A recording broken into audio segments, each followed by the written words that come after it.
So guys, we should begin now. It's 11:05. So good morning everyone. Welcome to Java Pathshala 2021. I am Kartikeya Khanda and I'll be taking your fifth session, and topic for today's session is classes, objects and methods. The topics which will be covered in today's session are naming conventions, Java OOPS concepts, objects, class and methods, constructor, static keyword and this keyword. So now we'll move on to our first topic, that is naming conventions. So basically naming convention जो होते हैं वो होते हैं वे rules जिनसे हम class के identifiers को डिफाइन करते हैं, such as packages, classes, variables, constants, methods etcetera. तो एंड नेमिंग कन्वेंशन जो होते हैं वो नेसेसरी नहीं होते फॉलो करना, लेकिन हम उनको फॉलो करते हैं जिससे कि हमारा प्रोग्राम इजीली हमारे को भी रीडेबल हो और अदर प्रोग्रामर्स को भी रीडेबल हो. अगर हम इनको फॉलो ना करें तो हमारा कंपाइलर कोई एरर शो नहीं करता है. एंड जावा में जो नेमिंग कन्वेंशंस के लिए होता है हम कैमल केसिंग फॉलो करते हैं. इसकी जो मेजर एडवांटेज नेमिंग कन्वेंशंस की यही है कि ये हमारे को एंड अदर प्रोग्रामर्स को भी प्रोग्राम रीडेबल लगे, इसके लिए हम आराम से रीडेबल हो उसके लिए हम नेमिंग कन्वेंशंस फॉलो करते हैं. अब जो है हम इस क्लास में लाइक नेमिंग कन्वेंशंस कैसे करते हैं ये पढ़ेंगे. तो इसमें हम आइडेंटिफायर्स, पैकेजेस, जो नए नए वर्ड्स हैं आपके लिए, आप लोगों ने अभी ये वर्ड्स से आप इतने फेमिलियर नहीं है तो इन वर्ड्स के बारे में भी आप ज्यादा ना सोचे कि इनका काम क्या होता है, क्योंकि इनको हम डिटेल में फर्दर सेशंस, आने वाले सेशंस में का आइडेंटिफायर्स, पैकेजेस किस किस चीज के लिए यूज होते हैं, ऐसे सारे वो इंटरफेस, ये सब किस किस चीजों के लिए यूज होते हैं, हम इनको आगे जाके फर्दर सेशंस में पढ़ेंगे. लेकिन अभी हम इनको सिर्फ नेम करने का वे सोच रहे हैं, तो प्लीज इनके लिए कंफ्यूज ना हो कि इनका काम क्या है, वो हम आगे पढ़ेंगे. हम सबसे पहला आइडेंटिफायर नेमिंग कन्वेंशन देखते हैं क्लास का. तो क्लास का नेमिंग कन्वेंशन करते हुए हमें ध्यान रखना है, क्लास का नेमिंग कन्वेंशन करते हुए हमें ध्यान रखना है कि फर्स्ट लेटर जो हो किसी भी क्लास का हो अपर केस में एंड बाकी सब लोअर केस में. क्लास हमेशा नाउन होनी चाहिए. एंड कुछ एग्जांपल्स क्लास के हैं, लाइक हमने एनिमल, एडिशन, व्हीकल्स. एंड जो चीज हमें ध्यान रखनी है कि हम ना करें, लाइक हमने पूरा लोअर केस में नहीं देना है, फर्स्ट लेटर हमेशा कैपिटल होना चाहिए, कंप्लीटली कैपिटल के अपर केस में भी नहीं होना चाहिए, एंड लाइक इन बिटवीन भी कोई अपर केस लेटर नहीं आना चाहिए, मतलब सिर्फ फर्स्ट लेटर कैपिटल एंड बाकी सब लेटर स्मॉल होने चाहिए. नेक्स्ट आइडेंटिफायर हमारा इंटरफेस. इंटरफेस जिसमें मैंने बताया हम इसका यूज एंड ये कैसे वर्क करता है सब हम फर्दर लेक्चर्स में पढ़ेंगे. अभी सिर्फ हम इसकी नेमिंग देखते हैं. तो इसकी नेमिंग में भी फर्स्ट लेटर जो होता है वो कैपिटल होता है जैसे कि क्लास में था. एंड इसमें डिफरेंस है कि क्लास में जैसे हम नाउन यूज करते थे, इंटरफेस में एडजेक्टिव्स यूज करते हैं. लाइक कुछ एग्जांपल्स है रनेबल एंड रिमोट. एंड जो चीज हमें ध्यान रखनी है वो सेम ही है कि या completely lower case, completely upper case है, इन बिटवीन कोई अपर केस लेटर नहीं यूज करना है हमने. And next is methods. Methods के बारे में हम इसी लेक्चर में पढ़ेंगे आगे. तो इसकी नेमिंग देखते हैं हम पहले. इसकी नेमिंग होती है completely lower case letters use करते हैं मेथड को नेम करने में. एंड मेथड्स होते हैं वो वर्ब होते हैं. एग्जाम्पल है like main, print, run. And चीजें जो ध्यान रखनी है वो सेम ही है कि लाइक ये लोअर केस में होता है तो हमें इसमें अपर केस कोई भी लेटर नहीं देना है, ना स्टार्टिंग में, ना एंड में, ना in between. Next is variable. Variables से आप सब फेमिलियर हैं पहले से. तो वेरिएबल्स में क्या होता है कि फर्स्ट लेटर लोअर केस होना चाहिए. एंड वेरिएबल्स कभी हमें special characters like underscore, dollar, at the rate, इन सब से कभी स्टार्ट नहीं करना चाहिए. इन बिटवीन हम स्पेशल कैरेक्टर्स यूज कर सकते हैं. एंड वेरिएबल्स हम अवॉइड करते हैं, like single character variables like X, Y, Z, norm, इनको हम अवॉइड करते हैं यूज करना. लाइक वेरिएबल्स का नेम कुछ ऐसा होना चाहिए कि जिस चीज के लिए हम यूज कर रहे हैं वो उनके नेम से समझ आए, कि अगर किसी सब्जेक्ट के मार्क्स है तो हम मार्क्स ही वेरिएबल दे दें, कोई आईडी है तो हम आईडी वेरिएबल दे दें. ये नहीं है कि आईडी है तो हमने एक्स दे दिया, मार्क्स है वाई दे दिया. हम नाम से पता चले कि इसका काम क्या है, हम ऐसा नेमिंग कन्वेंशन देने का ट्राई करते हैं वेरिएबल्स में. कुछ एग्जांपल्स है like ID, marks, name. And जो हमें ध्यान रखना है लाइक फर्स्ट लेटर कैपिटल नहीं होना चाहिए वेरिएबल्स में. एंड स्पेशल कैरेक्टर यूज नहीं करना है हमने स्टार्टिंग में. एंड कंप्लीटली अपर केस भी नहीं होना चाहिए वेरिएबल. नेक्स्ट हमारा पैकेजेस. पैकेजेस भी हम फर्दर लेक्चर्स में इनको डिटेल में पढ़ेंगे कि ये किस लिए यूज होते हैं. अभी इसकी नेमिंग कन्वेंशन देखते हो ना, पैकेजेस भी कंप्लीटली लोअर केस में होने चाहिए जो हम खुद डिफाइन करते हैं. लाइक अभी यहाँ पे एक एग्जांपल है जावा डॉट स्ट्रिंग, इसमें एस कैपिटल है. तो ये प्री डिफाइंड पैकेज है जावा की लाइब्रेरी का, जिसको हम चेंज नहीं कर सकते, लेकिन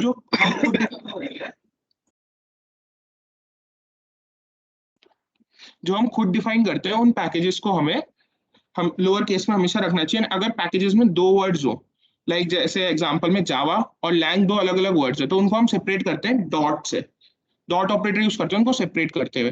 तो हमें ध्यान रखना है कि जब भी दो वर्ड्स हो तो हम डॉट ऑपरेटर सेपरेट करें, एंड कंप्लीटली लोअर केस में हमारा पैकेज। एंड लाइक एग्जांपल्स कुछ पैकेजेस के हैं, like Java dot lang, Java dot string, Pathshala. And हमें जो ध्यान रखना है कि नहीं करना हमें, लाइक जावा लैंग को हमें डॉट ऑपरेटर सेपरेट करना है, अगर हम नहीं करेंगे तो रॉन्ग होगा। एंड लाइक जावा का जे स्टार्टिंग में कैपिटल नहीं करना, कंप्लीटली लोअर केस होता है। एंड कंप्लीटली अपर केस भी प्री डिफाइंड पैकेज नहीं देना चाहिए। अच्छे से रिकनेक्ट करना पड़ेगा तुझे। और ये क्या बोल रहा है? Override use before the variable in that case. Okay, wait.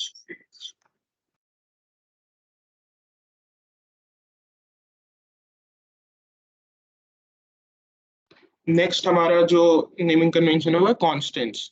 तो कॉन्स्टेंट्स जो होते हैं, लाइक जो कॉन्स्टेंट्स पहले से हमने लाइक प्रोग्राम में कुछ डिफाइन कर रखे हैं कि ये कॉन्स्टेंट वैल्यू है जो हम बार बार यूज करेंगे, तो उनको हम कैसे नेमिंग करते हैं। कॉन्स्टेंट्स होते हैं कंप्लीटली अपर केस में। एंड इफ कभी कॉन्स्टेंट्स में दो वर्ड्स हो, लाइक हमने एग्जांपल में ले रखा है मैक्स प्रायोरिटी, तो हम इनको सेपरेट करते हैं अंडरस्कोर से, लाइक मैक्स एंड प्रायोरिटी के बीच में अंडरस्कोर आया, तो हम जब भी मल्टीपल वर्ड्स होते हैं तो उनको सेपरेट करते हैं कॉन्स्टेंट्स में अंडरस्कोर से। And constants completely capital letters में होते हैं, लाइक जैसे पाई एक मैथमेटिकल कांस्टेंट है, सबको पता ही है, तो हमने कैपिटल में लिखा, हमें अवॉइड करना है, एक स्मॉल लेटर्स में नहीं लिखना है, अंडरस्कोर यूज करना है अगर दो वर्ड्स हैं। ये थे नेमिंग कन्वेंशंस। किसी को नेमिंग कन्वेंशंस में कोई डाउट है तो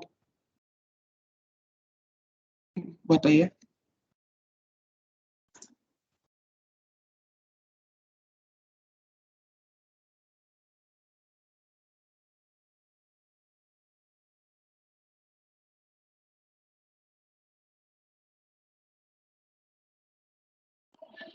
Shlook, max priority is user defined, and pi is also user defined. Now we are moving on to our next topic, that is Java OOPS concepts. OOPS की full form होती है object oriented programming. OOPS एक वे है, method है programmes को design करने का classes and objects की हेल्प से। एंड OOPS के जो मेजर कॉन्सेप्ट्स हैं वो है objects, classes, inheritance, polymorphism, abstraction and encapsulation. तो इसमें से ऑब्जेक्ट्स एंड क्लासेस हम इसी लेक्चर में डिटेल में पढ़ेंगे, and rest inheritance, polymorphism, abstraction and encapsulation आने वाले लेक्चर्स में आप सब डिटेल में पढ़ेंगे। तो हम अपना नेक्स्ट टॉपिक पे चलते हैं, object, classes and methods. Objects, classes and methods को समझने के लिए हम रियल लाइफ एग्जांपल लेते हैं, लाइक एक क्लास का एग्जांपल लेते हैं हम। लाइक क्लास के एग्जांपल्स क्या क्या हो सकते हैं, एनिमल्स हो सकते हैं, व्हीकल्स हो सकते हैं, बर्ड्स हो सकते हैं, ये सब क्लास के एग्जांपल। तो अभी हम एक एग्जांपल लेते हैं एनिमल का। तो एनिमल हमने एग्जांपल लिया क्लास का। क्लास के अंदर जो होते हैं ऑब्जेक्ट्स होते हैं, ऑब्जेक्ट्स होते हैं क्लास के इंस्टेंस होते हैं। तो अब एनिमल क्लास के ऑब्जेक्ट्स क्या हो सकते हैं? एनिमल क्लास के ऑब्जेक्ट्स हो सकते हैं like dog, cat, elephant, tiger, ये सब एनिमल क्लास के एग्जांपल हैं। बाकी जितने भी लाइक एनिमल्स होते हैं, तो अभी हम दो ऑब्जेक्ट्स अपने लिए एग्जांपल में लेते हैं, लाइक डॉग एंड कैट। ये हमने दो ऑब्जेक्ट्स ले लिए इस क्लास एनिमल के।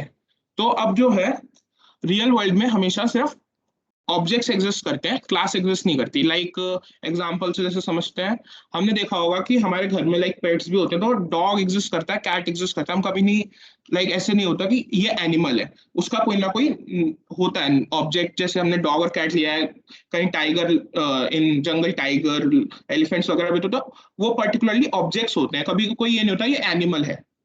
तो ऑब्जेक्ट्स रियल वर्ल्ड में एग्जिस्ट करते हैं, क्लास एग्जिस्ट नहीं करती। एंड क्लास मेमोरी ऑक्यूपाई नहीं करती है, ऑब्जेक्ट्स मेमोरी ऑक्यूपाई करते हैं। लाइक जो चीज रियल वर्ल्ड में एग्जिस्ट नहीं करती वो मेमोरी ऑक्यूपाई नहीं कर सकती। जैसे कि हमारे घर में जैसे पेट्स होते हैं, तो dog in particular memory occupy करता है, एनिमल ऑक्यूपाई नहीं कर रहा है कोई मेमोरी। तो बेसिकली क्लास क्या है, एक ब्लूप्रिंट है ऑब्जेक्ट्स का। एंड क्लासेस के अंदर होते हैं मेथड्स। मेथड्स ऑब्जेक्ट्स के थ्रू हम एक्सेस करते हैं। मेथड्स क्या होते हैं, एक ब्लॉक होता है जिसमें हम सेट ऑफ इंस्ट्रक्शंस परफॉर्म करते हैं। लाइक जो ऑब्जेक्ट्स कोई टास्क परफॉर्म करना है तो उस ब्लॉक के अंदर वो इंस्ट्रक्शंस हम लिखते हैं। लाइक अब डॉग या कैट क्या टास्क परफॉर्म कर सकते हैं, like dog can run, dog can eat. तो ये दोनों टास्क हो गए डॉग के। तो एक ब्लॉक होगा रन का, एक ब्लॉक होगा ईट का, जिसमें हम सेट ऑफ इंस्ट्रक्शंस परफॉर्म करेंगे कि लाइक हम ये जो इंस्ट्रक्शंस परफॉर्म करने हैं वो हम स्टेटमेंट्स उसमें देंगे। तो एक ब्लॉक होता है, उसे मेथड बोलते हैं। तो क्लास इन टोटलिटी कंटेनर है जिसमें मेथड्स वेरिएबल्स वगैरह एग्जिस्ट करते हैं। उसको एक्सेस करने के लिए हमें उसके ऑब्जेक्ट्स क्रिएट करने पड़ते हैं। अब हम इसका क्लास का डिक्लेरेशन एंड सिंटैक्स वगैरह, ऑब्जेक्ट्स, मेथड सबका प्रोग्राम के थ्रू देखते हैं। Is my screen visible now?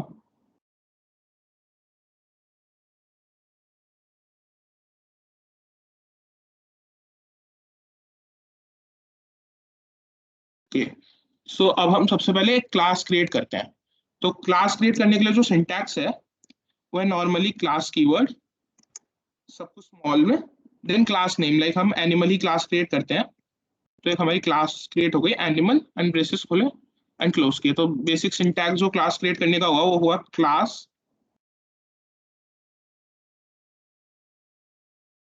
Name, sorry पहले class keyword then class name, braces के अंदर आएगी क्लास की बॉडी, लाइक मेथड्स, वेरिएबल्स, जो कुछ हमें क्लास के अंदर चाहिए होंगे। अब क्लास को एक्सेस करने के लिए हमें सबसे पहले बनाना है उसका ऑब्जेक्ट। तो ऑब्जेक्ट हम बनाएंगे मेन मेथड में, क्योंकि जावा में जब भी कोई प्रोग्राम रन होता है तो सबसे पहले मेन क्लास लोड होती है। मेन क्लास के अंदर जो मेन मेथड होता है सबसे पहले वही एग्जीक्यूट होता है। तो अब सबसे पहले हम ऑब्जेक्ट बनाते हैं मेन मेथड के अंदर। तो ऑब्जेक्ट बनाने का जो सिंटैक्स है, सबसे पहले class name, then object name. Like object का नेम हम डॉग ही देते हैं, डॉग सेमीकोलन।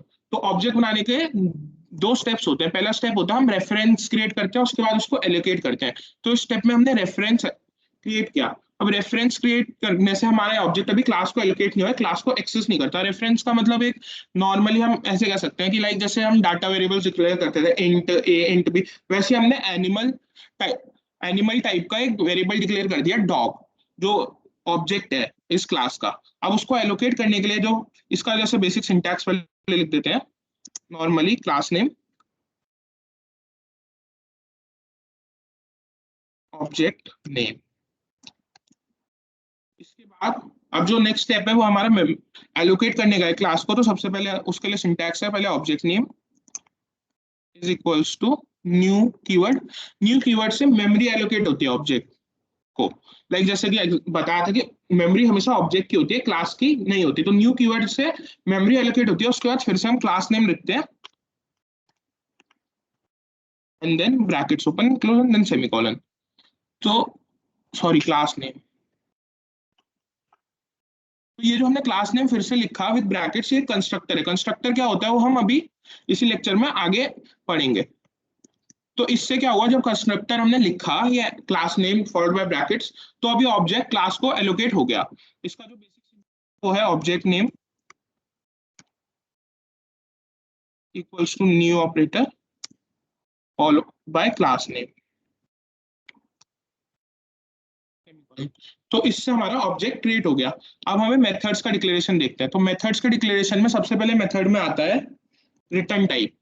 तो रिटर्न टाइप क्या होता है? रिटर्न टाइप लाइक जैसे कि मेथड्स का क्या काम होता है, हम उसमें सेट ऑफ इंस्ट्रक्शंस देते हैं, फिर वो उनको रन करता है। तो लाइक कभी हम जैसे कुछ सेट ऑफ इंस्ट्रक्शंस दे रहे हैं, लाइक एडिशन के लिए दे रहे हैं, तो ऐड करेगा। उसके बाद जो आंसर आएगा, अगर हमें उसको मेन को रिटर्न करवाना है तो उसके लिए हमें रिटर्न टाइप की जरूरत होती है। तो ऐसे हम कुछ भी टास्क परफॉर्म कर रहे हैं, तो उसके लिए अगर हमें कभी कोई आंसर रिटर्न करवाना है मेन को, तो हम पहले रिटर्न टाइप डिक्लेयर करते हैं। रिटर्न टाइप किसी भी टाइप का हो सकता है, जितने भी हमने डाटा वेरिएबल्स पढ़े, like int, float, double, string, char. And by chance अगर हमें कभी कोई रिटर्न टाइप नहीं करना, कुछ रिटर्न नहीं करना, तो हम एक रिटर्न टाइप यूज करते हैं, होता है वॉइड। वॉइड भी एक रिटर्न टाइप है, जब हमें कुछ रिटर्न नहीं करना होता तब वॉइड कीवर्ड यूज होता है। लाइक अभी हम जो मेथड बना रहे हैं उसमें हमें कोई रिटर्न टाइप यूज नहीं करना, तो हम वॉइड यूज करते हैं। उसके बाद method name, like method name हमारा है run and brackets and braces. तो ये हमारा एक मेथड डिक्लेयर हो गया। तो बेसिक सिंटैक्स मेथड डिक्लेयर करने का जो है वो है return type followed by method name and braces. ये हमने एक मेथड डिक्लेयर कर दिया। ऐसे हम एक और मेथड डिक्लेयर कर सकते हैं, void eat। इन दोनों मेथड्स के अंदर हम अपने सेट ऑफ इंस्ट्रक्शंस जो हमें टास्क परफॉर्म करने हैं वो लिख सकते हैं। अभी अभी के लिए लाइक जैसे हम सिर्फ ये लिखते हैं, एक स्टेटमेंट प्रिंट करवाते हैं, system dot out dot print.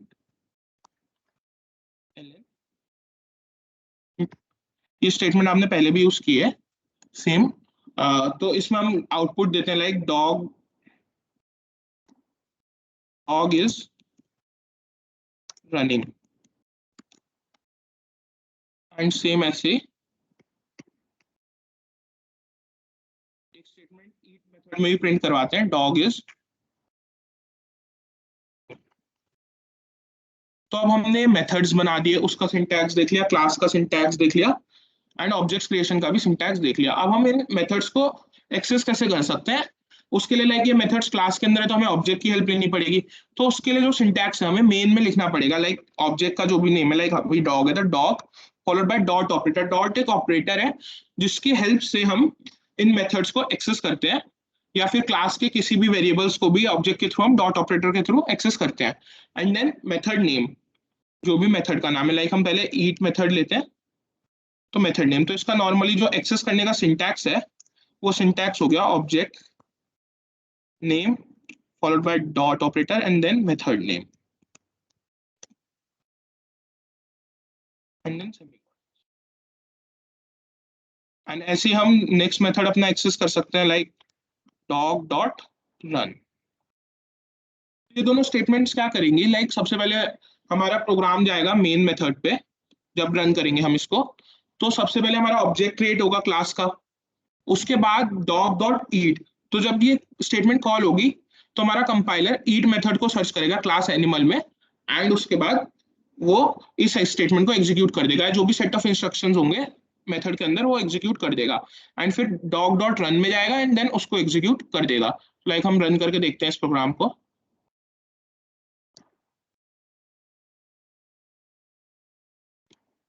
तो हमारा आउटपुट आ रहा है dog is eating and dog is running.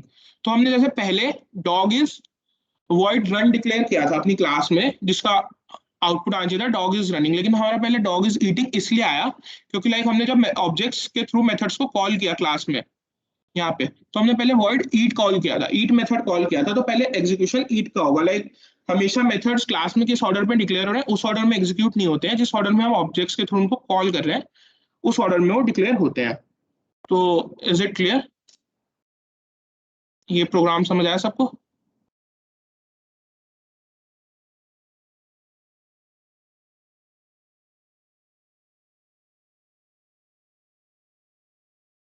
लोग ऐसे स्पेसिफायर्स हम जब पैकेजेस पढ़ेंगे तब उनमें हम डिटेल में पढ़ेंगे, तो वहाँ उनका यूज हम तभी बताएंगे जिससे कि सब कंफ्यूज ना हो।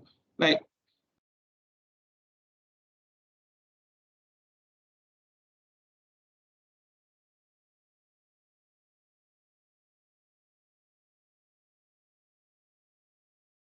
मेन मेथड्स लोग स्टैटिक इसलिए होता है क्योंकि लाइक जब भी हमारा प्रोग्राम रन करते हैं हम तो मेन क्लास लोड होती है सबसे सबसे पहले, जो मेन जिसके अंदर मेन मेथड होता है, जो प्रोग्राम का नाम भी होता है। लाइक जैसे इस प्रोग्राम का मेरा नाम है ऑब्जेक्ट मेथड, तो इसी नाम से मेरी मेन क्लास भी बनी है। सबसे पहले ये क्लास रन होगी, एंड स्टैटिक मेथड्स जो होते हैं हम आगे इसी लेक्चर में पढ़ेंगे उनके बारे में, वो ऑटोमेटिकली रन होते हैं। तो वो ऑटोमेटिकली फिर हमें कोई ऑब्जेक्ट क्रिएट करने की जरूरत नहीं है स्टैटिक मेथड्स के लिए, वो ऑटोमेटिकली अगर हम उस क्लास को साथ साथ वो लोड होते हैं। इसलिए मेन हमेशा स्टैटिक होता है, नहीं तो कंपाइलर को एक ऑब्जेक्ट क्रिएट करना पड़ेगा इस क्लास का, इस मेथड को एक्सेस करने के लिए। श्लोक कोड जो है वो मैं सारे ड्राइव पे अपलोड कर दूंगा जितने भी इस क्लास में हम यूज करेंगे, तो वहां से आप ले लेना।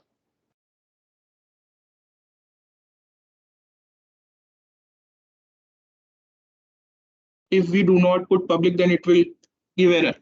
अभी चेक कर लेते हैं, लाइक पब्लिक हटाते हैं, देखते हैं एरर आता है या नहीं आता। फिर से रन करते हैं प्रोग्राम, तो यस एरर आ रहा है श्लोक, that main method not found in class pathshala dot object, please define the method as public static void. Okay.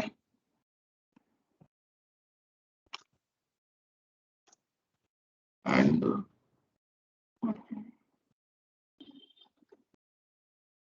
Please explain again. चलो ये प्रोग्राम फिर से एक बार देख लेते हैं। हमने सबसे पहले क्लास बनाई, क्लास एनिमल।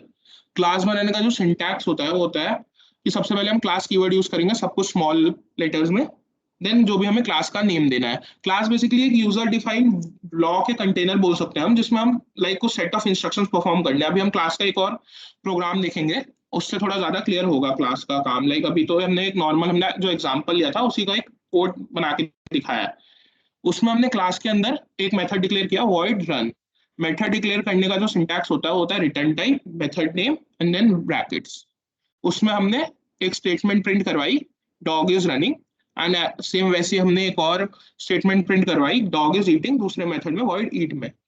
हमने मेन मेथड में ऑब्जेक्ट बनाया। ऑब्जेक्ट बनाने का जो सिंटैक्स है वो है class name, object name, first step जो रेफरेंस प्रोवाइड करता है, एंड सेकंड जो स्टेप है वो है हम फिर object name equals to new keyword, new keyword से हम मेमोरी एलोकेट करते हैं, एंड देन क्लास नेम।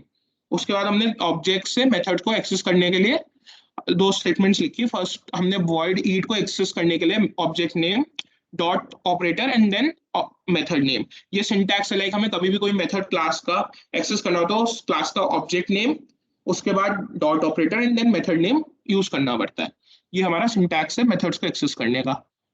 तो हमने दोनों स्टेटमेंट वो लिखे एंड देन प्रोग्राम को जैसे हमने रन किया तो हमारा आउटपुट आया, dog is eating, dog is running. सबसे पहले हमारा ईट फंक्शन रन हुआ क्योंकि पहले हमने डॉग ईट को कॉल किया था, देन हमने डॉग रन को कॉल किया था, डॉग डॉट रन, तो हमारा रन फंक्शन रन।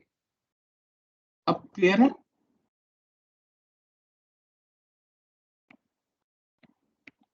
तो अब हम एक और प्रोग्राम देखते हैं जिससे हमारा थोड़ा मेथड्स और क्लियर होगा। एंड ऑब्जेक्ट्स में क्लास में अगर हम वेरिएबल्स असाइन करें तो उनको वैल्यूज कैसे पास करते हैं, ये सब देखते हैं एक और प्रोग्राम से। तो हम एक क्लास बनाते हैं, हम इस क्लास में क्या करेंगे, एडिशन करेंगे, तो हम क्लास का नाम ऐड देते हैं, क्लास ऐड।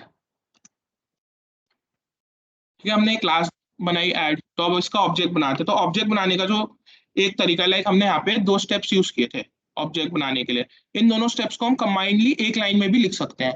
तो कैसे लिखते हैं देखते हैं हम। हम सबसे पहले लिखते हैं हमारा क्लास का name, sorry class name first letter should be capital, add, then object name, हम ऑब्जेक्ट को इस बार नेम देते हैं, ऑब्जेक्ट को इस बार हम नेम देते हैं OBJ equals to new keyword, then again class name. So ये हमने जो दो स्टेप्स में हमने ये काम किया था कि रेफरेंस देना एंड एलोकेट करना, वो हमने यहाँ पे एक ही स्टेप में कर दिया एंड ये same as it is work करेगा। तो हम नॉर्मली इसी को प्रेफर करते हैं, एक ही स्टेप में अगर हमारा एग्जीक्यूट हो रहा है सेम वर्क, तो हम ज्यादा कोड लंबा करना प्रेफर नहीं करते हैं। तो हमने ऑब्जेक्ट क्रिएट किया। अब हमें सबसे पहले क्या है, हम दो वेरिएबल्स डिक्लेयर करते हैं क्लास के अंदर, एक इंट ए करते हैं एंड इंट बी करते हैं, ये दो वेरिएबल्स हैं। इसके बाद हम एक मेथड डिक्लेयर करते हैं वॉइड सम,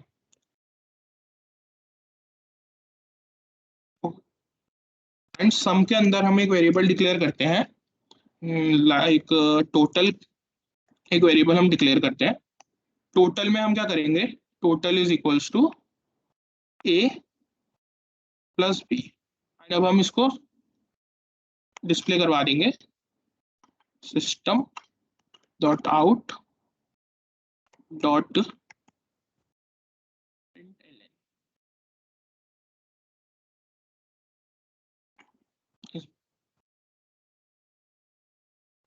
सेमीकोलन। नाउ अब हम इस क्लास का जो मेथड है उसको एक्सेस करने के लिए जो हमें तरीका पता है, ओबीजे डॉट सम। अब हमने जैसे इसको सब कर दिया, हमने ऑब्जेक्ट को एक्सेस भी कर लिया, लेकिन अगर अभी हम प्रोग्राम रन करेंगे तो हमारा आउटपुट जो आएगा वो आएगा जीरो। जीरो क्यों आया, हमने ए और बी को कोई वैल्यूज दी नहीं। एंड हमने जैसे लास्ट लेक्चर्स में पढ़ा था कि इंट की डिफॉल्ट वैल्यू होती है जीरो, तो ए और बी दोनों ने वैल्यूज दोनों की जीरो हो गई, एंड जीरो प्लस जीरो हो गया जीरो, इसलिए हमारा आउटपुट आया जीरो। तो अब ए और बी को वैल्यूज देने के क्या वेज है, हम ऑब्जेक्ट के थ्रू वैल्यूज दे सकते हैं, एक वे है रेफरेंस, उसको हम रेफरेंस बोलते हैं, एक है मेथड्स के थ्रू वैल्यू देना एंड एक है कंस्ट्रक्टर के थ्रू वैल्यूज देना। तो सबसे पहले हम देखते हैं ऑब्जेक्ट्स के थ्रू वैल्यूज कैसे देते हैं। ऑब्जेक्ट्स के थ्रू वैल्यूज देने के लिए लाइक हमें क्या करना होता है, हमने ऑब्जेक्ट नेम डॉट ऑपरेटर फिर से एंड जो वेरिएबल नेम है लाइक ए को हम वैल्यू देते हैं 3, सेम एज इट इज फिर से बी को वैल्यू देने के लिए object name dot operator variable name is equals to जो भी हमें वैल्यू देनी है लाइक हम उसको 4 दे देते हैं। तो अब क्या होगा इस स्टेटमेंट से एक्सक्यूज मी, ए की वैल्यू जो है वो जाएगी 3 एंड नेक्स्ट स्टेटमेंट से बी की वैल्यू जो हो जाएगी वो जाएगी 4 एंड उसके बाद ए और बी की जब 3 एंड 4 वैल्यू है तो ए प्लस बी 3 प्लस 4 7 होगा, तो हमारा आउटपुट 7 आना चाहिए। लाइक अब देखते हैं हमारा क्या आउटपुट आता है। ये हमारा आउटपुट आया 7। अब एक और वे जैसे मैंने बताया था वैल्यूज पास करने की होती है, वो होती है मेथड्स के थ्रू। तो मेथड्स के थ्रू वैल्यूज पास करने के लिए हम देखते हैं कैसे करते हैं। तो हम एक मेथड डिक्लेयर करते हैं वॉइड, फिर से इस बार मेथड का नाम रखते हैं हम लाइक sum1। तो अब क्या है, हमें जब मेथड्स के थ्रू वैल्यूज पास करनी होती है तो हमें मेथड डिक्लेयर करते हुए मेथड के अंदर पैरामीटर्स भी देने होते हैं। लाइक पैरामीटर्स क्या होते हैं कि लाइक हमें जब कोई सेट ऑफ इंस्ट्रक्शंस परफॉर्म करने हैं तो उसके लिए हमें कुछ वैल्यूज चाहिए या कुछ नेम चाहिए, कुछ भी डाटा चाहिए, तो हम डाटा मेंबर्स के थ्रू पास कर सकते हैं। तो वो मेथड में पास हो जाता है ऑटोमेटिकली। उसके लिए हमें पहले पैरामीटर्स देने पड़ते हैं। लाइक हम ऐसे डिक्लेयर करके मेन मेथड में ना डिक्लेयर करके जब मेथड कॉल करें उसी टाइम पे वैल्यूज भी हमारी अपने आप चली जाए। तो लाइक हम दो पैरामीटर्स डिक्लेयर करते हैं, int c and int d. उसके बाद हम मेथड की बॉडी में लिखेंगे a is equals to c and b is equals to d and फिर एग्जैक्टली सेम टोटल रन करवाने के लिए, वो टोटल करने के लिए हम सेम फिर से वेरिएबल डिक्लेयर करते हैं एंड वो सेम वर्क करेगा, आउटपुट दे देगा। अब हमें क्या करना है, अब हम यहाँ से मेथड को कॉल करना है, जो हमने नया मेथड बनाया ऑब्जेक्ट डॉट सम वन हमारा नया मेथड था। अब सम वन में हमें वैल्यूज कैसे पास होंगी, लाइक उसके पैरामीटर्स हैं, हमने पहले से डिक्लेयर कर रखे हैं, दो पैरामीटर्स हैं इंटीजर टाइप के। पैरामीटर्स कितने भी हम डिक्लेयर कर सकते हैं अपने यूज के अकॉर्डिंग एंड ऐसा भी जरूरी नहीं है कि अगर हमने एक इंट टाइप का डिक्लेयर किया था दूसरा भी इंट, दूसरा स्ट्रिंग भी हो सकता है या फ्लोट भी हो सकता है, जो भी हमारी नीड है उसके अकॉर्डिंग। तो हम सबसे पहले लाइक हमारी तो आईडी है तो उसमें पहले से दिखा दिया कि हमने पैरामीटर्स पास कर रखे हैं, तो उसमें डिफॉल्ट वैल्यू 0 0 दे रखी है। जो लोग नोट पैड या फिर किसी नोट पैड पे रिपोर्ट कर रहे होंगे उनके में ऐसा नहीं आएगा कि डायरेक्टली 0 0 आ जाए। तो हमें लाइक यहाँ पे वैल्यूज पास करनी है, जैसे हम वैल्यूज 7 और 8 पास करते हैं। तो इससे क्या होगा, सबसे पहले obj डॉट समवन कॉल करेगा इस फंक्शन को, उसमें फिर 7 वैल्यू पास होगी, वो होगी इंट सी को जाएगी 7 वैल्यू, तो सी इक्वल्स टू 7 हो जाएगा। फिर 8 वैल्यू जो होगी वो इक्वल्स टू डी हो जाएगी, तो डी की वैल्यू 8 हो जाएगी एंड सी की वैल्यू 7 हो जाएगी जब हम ये स्टेटमेंट एग्जीक्यूट करेंगे। उसके बाद नेक्स्ट जब हम मेथड की बॉडी में आएंगे तो सी की वैल्यू जैसे कि 7 थी तो a is equals to c है, तो ए की वैल्यू 7 हो जाएगी and b is equals to d है, तो डी की वैल्यू 8 हो जाएगी। देन नॉर्मल जो हमने पहले किया था एडिशन होगा, तो 7 प्लस 8 15। लाइक देखते हैं हमारा आउटपुट क्या आता है। तो लाइक हमारा आउटपुट आया 7। 7 इसलिए आया लाइक हमने ओबीजे डॉट सम भी पहले से कॉल कर रखा था, तो उस 7 तो उसका आउटपुट आया लाइक पहले आया था, सबको क्लियर ही होगा। एंड यहाँ पे 15 आया इसका आउटपुट ओबीजे डॉट सम वन का, जो हमने टोटल डिस्प्ले किया 7 प्लस 8 15। अब एक चीज और जो मेथड्स में हमने बताई थी कि रिटर्न टाइप, तो हम रिटर्न टाइप को कैसे यूज करते हैं वो भी हम एक प्रोग्राम के थ्रू देख लेते हैं।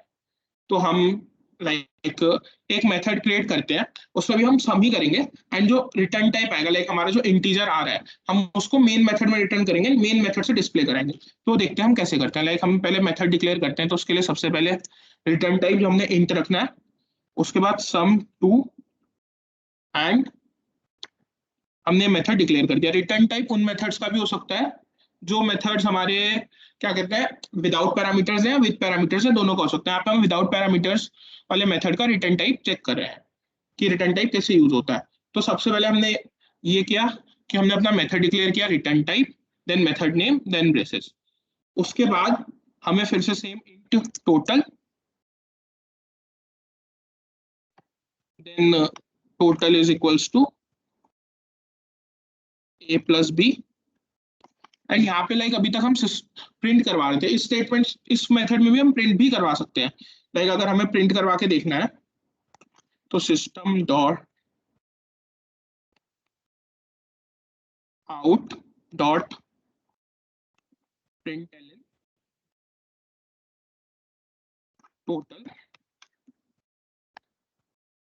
लेकिन अभी आप देख सकते हैं यहाँ पे एक एरर शो हो रहा है कि this method must return a result of int type.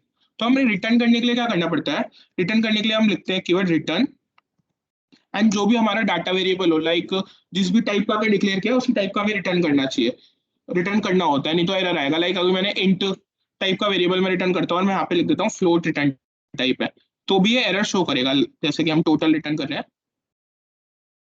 Sorry, ये तो फोटो, जैसे यहाँ पे हम स्ट्रिंग लिख देते हैं, फ्लोट को उसने कन्वर्ट कर लिया ऑटोमेटिकली, स्ट्रिंग लिखते हैं तो एरर शो करेगा यहाँ पे कि return type can not convert into string. लेकिन अभी हमने ऐसे इंट टाइप का ही है, तो हम इंट को रिटर्न करते तो एरर हट गया यहाँ पे। एंड अब हमें इस मेथड को कॉल करना होगा। इस मेथड को कॉल करने के लिए हम मेन में एक वेरिएबल डिक्लेयर करते हैं इंट रिजल्ट। रिजल्ट क्या करेगा, रिजल्ट हमारा जो भी आंसर आएगा वो स्टोर करेगा मेन मेथड में। रिजल्ट इज इक्वल्स टू, हम ये मेथड कॉल करते हैं obj dot sum two and हम इसको प्रिंट करवा देते हैं। लाइक यहाँ से कॉपी कर लेते हैं स्टेटमेंट, टोटल के प्लेस पे। तो अब क्या होगा, जब हमने ये वेरिएबल डिक्लेयर किया रिजल्ट, वो उसके बाद रिजल्ट में हमने लिखा result is equal to obj dot sum two. obj dot sum two जो होगा वो आंसर होगा जो इस मेथड का कैलकुलेट करके आया होगा, तो वो आंसर रिजल्ट में जाएगा, इज इक्वल टू रिजल्ट हो जाएगा एंड देन रिजल्ट हमारा प्रिंट हो जाएगा। अभी जैसे हमने पैरामीटर्स पास नहीं करे तो ए और बी की हमने जो पहले वैल्यूज दी थी 3 एंड 4 वही लेगा कंपाइलर एंड आंसर हमारा आना चाहिए 7। तो हम देखते हैं क्या आंसर आ रहा है हमारा। सॉरी,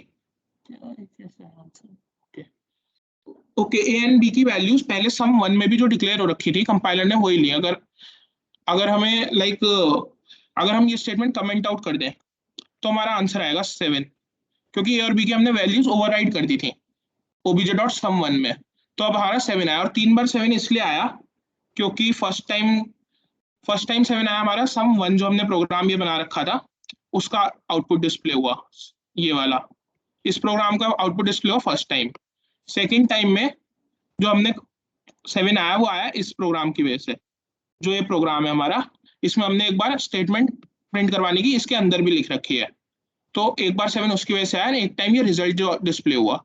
और अगर जैसे हमने ओवरराइड कर रखी तो हमारा आंसर 15 आया था, लाइक हमने ए और बी की वैल्यू दी, उसके बाद हमने ए और बी की वैल्यू सम वन में चेंज कर दी थी, तो हमारा आंसर फिर यह है 15।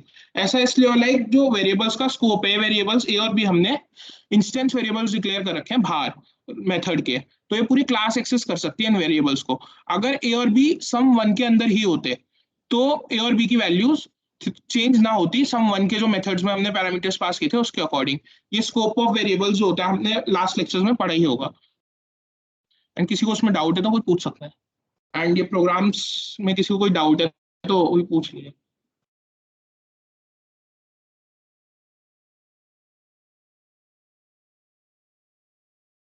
Any doubt? Yeah, we shall proceed.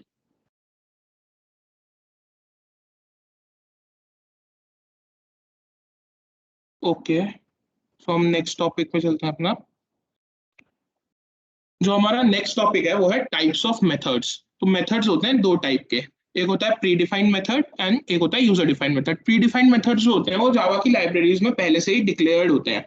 Like जो मेथड जावा की लाइब्रेरीज होती हैं आगे, लाइक ये मेथड्स एग्जांपल है length equals to compares to, ये स्ट्रिंग लाइब्रेरी के मेथड्स हैं जो स्ट्रिंग क्लास हम आगे लेक्चर्स में पढ़ेंगे, तो उनके बारे में हम डीपली पढ़ेंगे। तो ये मेथड्स क्या होते हैं, इनमें इन ब्लॉक्स में सेट ऑफ इंस्ट्रक्शंस पहले से प्री डिफाइंड है, तो अगर हमें लाइक कुछ इनका से रिलेटेड कुछ काम करना है जो मेथड्स कर सके तो हम इनको सिर्फ कॉल करते हैं, ये अपना टास्क परफॉर्म करते हैं एंड ऑटोमेटिकली हो जाता है उसके बाद। लेकिन यूजर डिफाइंड मेथड्स होते हैं जो मेथड्स हम खुद डिफाइन करते हैं अपने यूज के अकॉर्डिंग, अपने नीड के अकॉर्डिंग, एंड खुद ही हम ये सेट ऑफ टास्क भी खुद ही उसके अंदर लिखते हैं सारी स्टेटमेंट्स। लाइक जैसे अभी हम प्रोग्राम्स कर रहे थे तो हमने ऐड मेथड, ईट मेथड, रन मेथड यूज करते हैं, सारे मेथड्स यूजर डिफाइंड मेथड्स हैं। ऐसे हम कितने भी यूजर डिफाइंड मेथड्स बना सकते हैं अपनी नीड के accordingly, and pre defined methods पहले से जो डिक्लेयर्ड होते हैं कंपाइल जावा की लाइब्रेरीज में वो होते हैं प्री डिफाइंड मेथड्स। उनके नेम वगैरह पहले से ही डिफाइंड है, उसमें हम कुछ चेंजेस नहीं कर सकते हैं। लाइक उनके जो पैरामीटर्स भी होंगे पास करने के लिए वो भी पहले से डिफाइंड होंगे। एंड यूजर डिफाइंड मेथड्स में सब कुछ हमारे अकॉर्डिंग होता है, लाइक हमें रिटर्न टाइप देना है या पैरामीटर्स कितने देने हैं, लेकिन प्री डिफाइंड मेथड्स में हम ऐसा कुछ नहीं कर सकते। Next topic is are constructor. Constructor क्या होता है? एक सिमिलर ब्लॉक होता है मेथड की तरह, लेकिन कंस्ट्रक्टर में जो डिफरेंसेस होते हैं वो होते हैं बेसिकली कि कंस्ट्रक्टर में कोई रिटर्न टाइप नहीं होता है। नॉट इवन हम वॉइड कीवर्ड भी कंस्ट्रक्टर में यूज नहीं करते हैं। जैसे हम मेथड्स में कुछ रिटर्न नहीं करना होता था तो रिटर्न टाइप जो वॉइड था उसको यूज करते हैं, लेकिन कंस्ट्रक्टर में वो भी यूज नहीं करते हैं। एंड कंस्ट्रक्टर का जो नेम होता है वो एग्जैक्टली सेम नेम होता है एज क्लास। और कंस्ट्रक्टर जो एग्जीक्यूट होता है वो ऑटोमेटिकली होता है जब हम क्लास का ऑब्जेक्ट क्रिएट करते हैं। एंड कंस्ट्रक्टर में हम 4 एसएस मॉडिफायर्स यूज कर सकते हैं: public, protected, default and private. And SS modifiers हम डीपली आगे पढ़ेंगे, तो अभी हम कंस्ट्रक्टर का सिंटैक्स एंड कंस्ट्रक्टर का यूज वगैरह देखते हैं एक प्रोग्राम के थ्रू कि कंस्ट्रक्टर कैसे डिक्लेयर करते हैं। तो हम एक क्लास फिर से डिक्लेयर करते हैं, लाइक इसमें भी हम एडिशन ही करेंगे, तो हम क्लास का नेम रखते हैं एडिशन।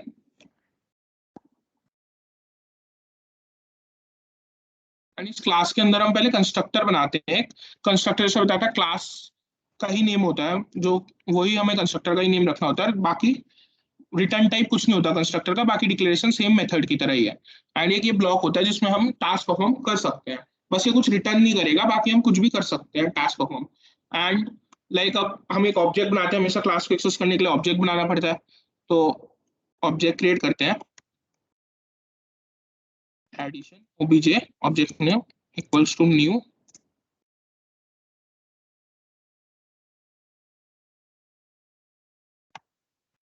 तो हमारा एक ऑब्जेक्ट क्रिएट हो गया ओबीजे नाम का।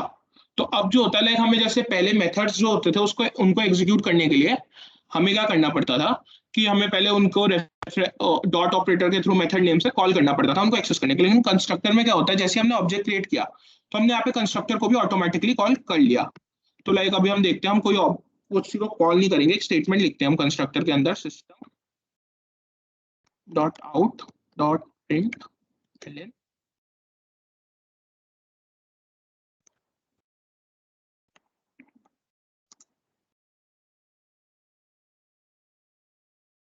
सेमी। तो अब देखते हैं हमारा आउटपुट क्या आता है। लाइक अगर नॉर्मली मेथड होता तो हमारा कुछ आउटपुट नहीं आता क्योंकि हमने मेथड को कॉल नहीं किया है अभी। लेकिन हमारा कंस्ट्रक्टर में कंस्ट्रक्टर क्रिएटेड आउटपुट आ रहा है जो हमने स्टेटमेंट लिखी थी प्रिंट कराने के लिए। ऐसा इसलिए वाले eight the time of object creation he constructor automatically call हो जाता है, इसलिए हमने हमारा कंस्ट्रक्टर ऑटोमेटिकली कॉल हो गया। एंड कंस्ट्रक्टर दो टाइप के होते हैं, लाइक एक तो ये नॉर्मल डिफॉल्ट कंस्ट्रक्टर है, नो आर्गुमेंट कंस्ट्रक्टर। दूसरा होता है पैरामीटराइज्ड कंस्ट्रक्टर। पैरामीटराइज्ड कंस्ट्रक्टर का काम बेसिकली होता है कि जो वेरिएबल्स हैं उनको ये वैल्यूज असाइन करता है। तो जैसे हम एक variable int a and int b फिर से लेते हैं, तो पैरामीटराइज्ड कंस्ट्रक्टर क्या करेगा, एक एडिशन, जैसे हम मेथड्स में पैरामीटर्स पास करते थे वैसे ही हम इसमें भी पैरामीटर्स पास करते हैं, int a and int b. तो अब इसको एक्सेस करने के लिए हमें एक और ऑब्जेक्ट बनाना पड़ेगा, जो हम एक ऑब्जेक्ट क्रिएट करते हैं, लाइक यहीं से कॉपी कर लेते हैं स्टेटमेंट एंड ऑब्जेक्ट नेम थोड़ा सा चेंज करते हैं, obj1 कर देते हैं इस ऑब्जेक्ट को। एंड उसके बाद हम लाइक वैल्यूज पास करते हैं 6,7 and a is equals to c and b is equals to d। And यहाँ पे हम प्रिंट करवा देते हैं, सॉरी b कर हो गया d। एंड यहाँ पे हम इनकी वैल्यूज प्रिंट करा देते हैं। उसके लिए पहले SOP स्टेटमेंट कॉपी करते हैं, ये कंस्ट्रक्टर क्रिएटेड हटा के इसमें a एंड b।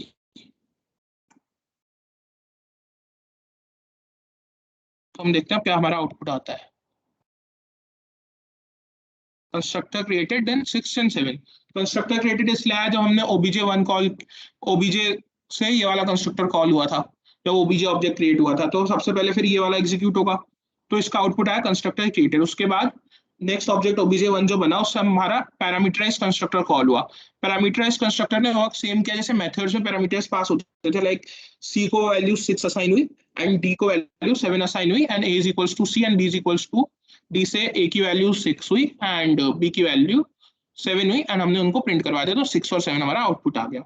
तो अब नॉर्मली क्या होता है, जैसे हमने वेरिएबल्स को असाइन कर दिया है at the time of object creation ही, तो हम जैसे नॉर्मली क्या करते हैं कि मेथड्स में हम इनको एक्सेस कर सकते हैं, आराम से यूज कर सकते हैं। लाइक कैसे, हम जैसे फिर से एक मेथड बनाते हैं void sum। तो void sum, इसमें फिर से हम int total and total is equals to a plus b system dot out dot print total। तो हमने एक मेथड बनाया सेम वैसे जो अभी तक हम कर रहे थे, एंड हमने ये एडिशन करवाया इन वेरिएबल्स का एंड प्रिंट करवा दिया। अब हम जैसे इस मेथड को कॉल करेंगे obj1 डॉट, तो हमारा जो आउटपुट आएगा हम देखते हैं। तो हमारा आउटपुट आया 13 आउटपुट कैसे आया, लाइक ए और बी की वैल्यूज हमने असाइन कर दी थी कंस्ट्रक्टर के थ्रू, एंड जो थी 6 और 7, तो 6 + 7 होता है 13, वो प्रिंट हो गया। अब हम एक और चीज देखते हैं, लाइक हम obj डॉट सम से obj जो हमारा ऑब्जेक्ट था जिसमें हमने कुछ वैल्यूज असाइन नहीं की थी, उससे कॉल करके देखते हैं। तो obj डॉट सम से जब हमने मेथड को कॉल किया सम को, तो हमारा आंसर 0 आया। अब ऐसा क्यों हुआ, क्योंकि हमने तो जैसे वैल्यूज असाइन कर रखी थी ए एंड बी की, तो ए एंड बी की वैल्यूज जो हमने असाइन की थी वो ऑब्जेक्ट obj1 में की थी। एंड जो ऑब्जेक्ट्स होते हैं वो हर एक ऑब्जेक्ट जो रैम में मेमोरी क्रिएट करता है और डिफरेंट मेमोरी क्रिएट करता है, एंड जो दूसरा कोई ऑब्जेक्ट होता है सेम क्लास का भी, उसको उस ऑब्जेक्ट से कोई मतलब नहीं होता, लाइक उसको कोई इफेक्ट नहीं पड़ता। लाइक ए की वैल्यू अगर obj1 में हम ओवरराइड करें, चेंज करें, तो इससे ओबीजे को ए की वैल्यू में कोई फर्क नहीं पड़ेगा, ओबीजे में जो ए की वैल्यू होगी वही रहेगी। लाइक हमने अभी कोई वैल्यूज ओबीजे से पास ही नहीं करी थी ए की, तो डिफॉल्ट वैल्यूज उसने ली 0, एंड 0 + 0 0 आउटपुट आ गया। सबको कंस्ट्रक्टर का ये प्रोग्राम क्लियर है?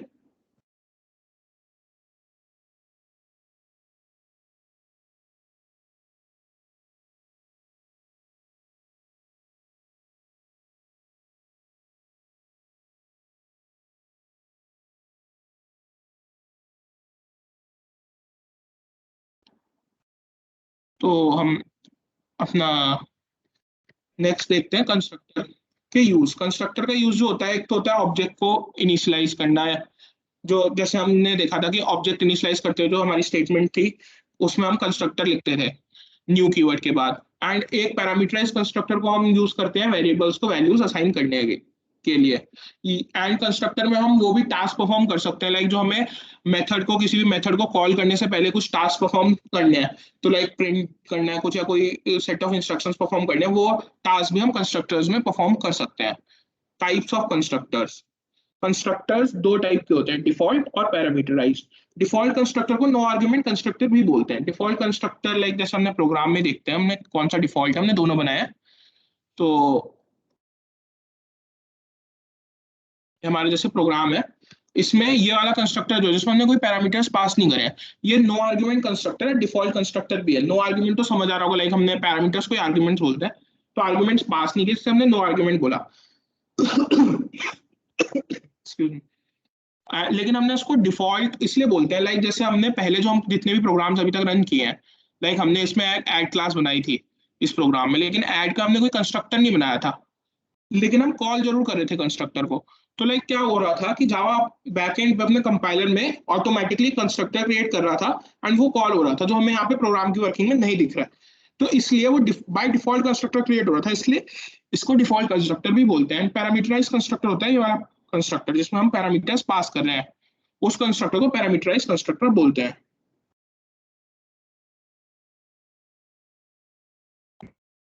Now moving on to our next topic. सबको कंस्ट्रक्टर्स क्लियर है?